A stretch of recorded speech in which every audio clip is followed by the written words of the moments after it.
Hi there, this is the lovely Bishop H3 dupe trap in the Albin counter gambit, where black is duped into trying to smoke out white's fianchettoed bishop from its hole on g2. The game opens with d4, d5, c4 the queen's gambit, and e5 the Albin counter gambit. White captures with d takes on e5, and black plays the familiar pawn wedge move d4. White correctly plays knight f3 as opposed to the dubious e3, which involves many traps well worth checking out. And black defends now the pawn on d4 with knight c6.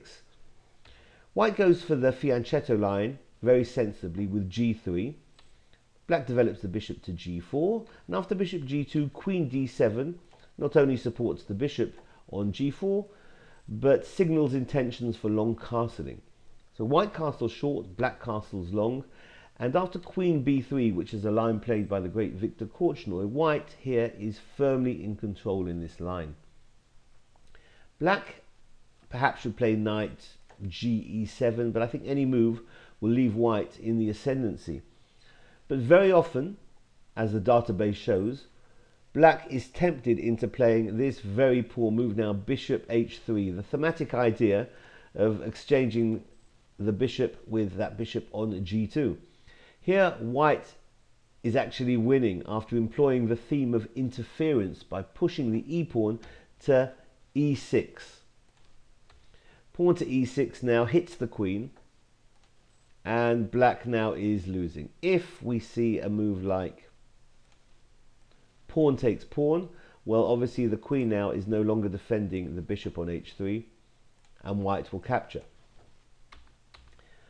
If after e6 we see queen takes on e6, that will invite knight to g5, hitting the queen as well as the bishop, and white is picking up that piece. So after e6, the bishop drops back and captures, but now knight e5, hitting the queen, and obviously not knight takes knight because we have a mate now on b7.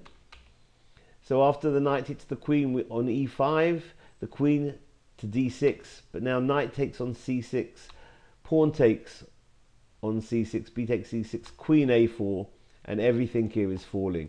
a7 is under attack, as is the pawn on c6. White is clearly winning. If black defended c6 with king b7, there are many ways white could play. First bishop f4, maybe queen b5 as the pawn on c6 is pinned. Everything here is winning for white. So this has been the Bishop h3 dupe trap in the Albin counter gambit. Thanks for watching. Bye bye.